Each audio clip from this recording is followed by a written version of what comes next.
Hello everyone, this is Jace. I'm about to go play saxophone in my own high school graduation, and this is what I'm doing right now.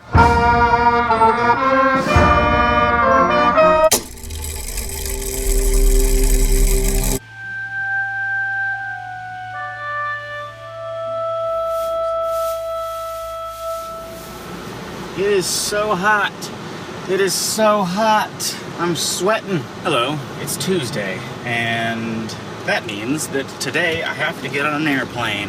Sometime last week, I got an email from someone who works at Virgin Mobile, and they invited me to an event in San Francisco that Richard Branson is going to be speaking at. And at first we didn't know if it was going to be too complicated for me to go to that in addition to driving down here and setting up for VidCon, but we decided that we wanted to do it anyway. So tonight I have a flight from Santa Ana Airport to San Francisco Airport, staying in a hotel this evening, and then tomorrow morning the event is at 10 a.m. So I'll be at the event for a few hours, and then I have a flight tomorrow evening back down here to Santa Ana. I slept in pretty late today, and I've only got like 3 hours left before I have to head to the airport, so I'm gonna get myself a smoothie, and then I'm gonna try to get as much video editing in as possible before I have to leave.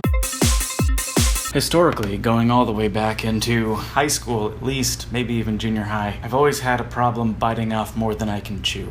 And certainly I bled that bad habit into my company. But it does feel like we are getting on top of it. Sometime last month I made a comment about how it felt like everything the company was doing was on top of us rather than us being on top of it. But since then, I can feel the difference in us getting out from under it. We're not on top of it yet. We are making progress, and that is very encouraging. The statistics that I just looked up say that roughly 80% of new businesses survive their first year of operation. On paper, this company was founded in 2012. Realistically, I think I would say it was 2014 before the business started doing businessy things. So based on this chart that I'm looking at, I'm gonna say so far we've survived longer than about 40% of companies. Apparently after 5 years is when half of businesses no longer exist.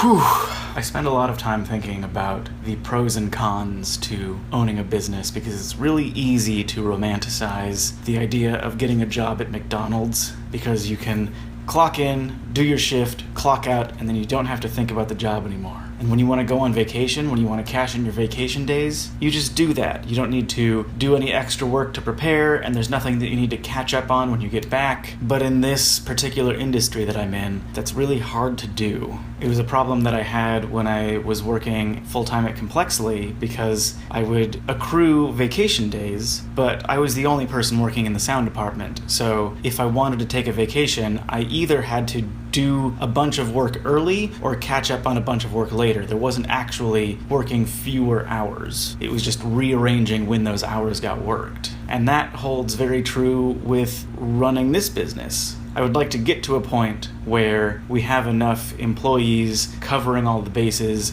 that it is possible for me to take a vacation and just like check out mentally for a week. But to get there is going to require a lot of effort from everybody. And there's the risk that we'll never actually get there. So there's a lot of back and forth in my head about, yeah, I really need to push hard on this, or I wonder if this is all worth it in the end. But as I've said before, the people who do become incredibly successful are the ones who didn't give in to those feelings of, this is too hard, I'll go do something else. So the only way to have a chance at becoming very successful is to pursue the more hard-to-reach, unrealistic dreams. Or as Wayne Gretzky eloquently put it, you miss 100% of the shots you don't take. If you have a minute to spare, you should go look up Big Hairy Audacious Goal, or BHAG as it's pronounced. Primarily a business thing, I think, but I'm sure it has applications in your life, regardless of what you want to accomplish. We are now on our way to the airport. Todd. Yes, sir. I have not experienced weather this warm in a very long time. I know. We were in the frozen north for a while. Yeah. I got used to that. Now we're in the heat again. You can see the sweat on my brow. Can't really tell what's in focus. Oh, well. You're also kind of in the shadow, but I trust that you have sweat on your brow. Here.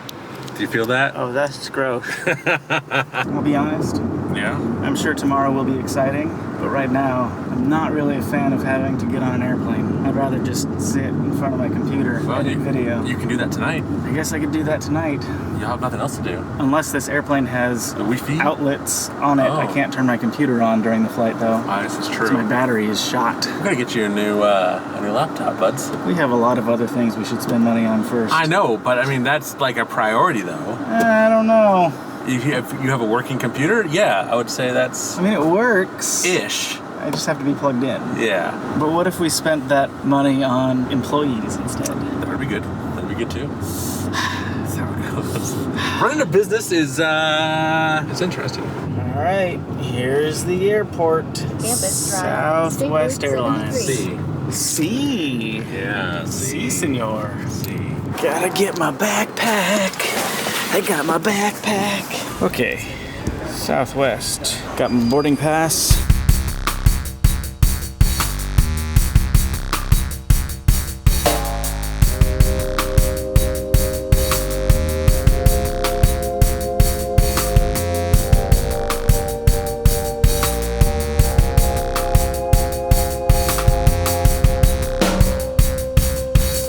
Apparently, Southwest Airlines has an open seating policy, which I've never seen before. There's a predetermined order that everybody gets on the plane, and then you just pick a seat when you get on.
How'd this camera get here? Let's do this room tour thing. This is the entrance to the hotel room. So as you come in, on your left is a wet bar, which has storage for stuff. Behind that, we've got like refrigerator stuff, I guess, coffee. Across the way is a closet.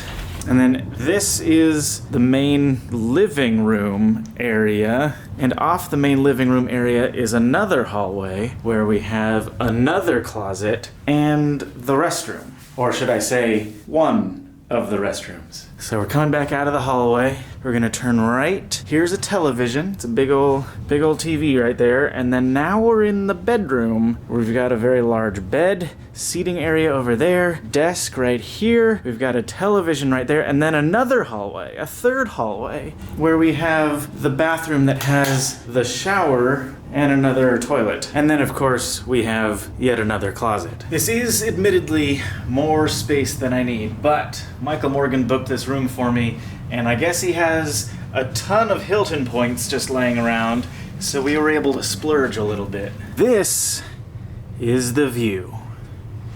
Not bad.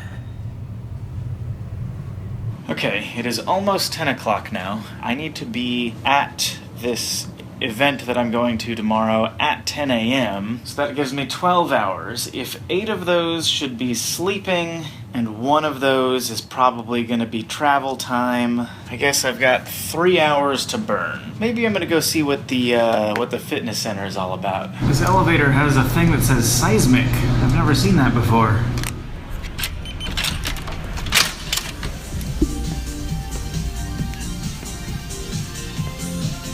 This is fancy. 5 miles. Whew.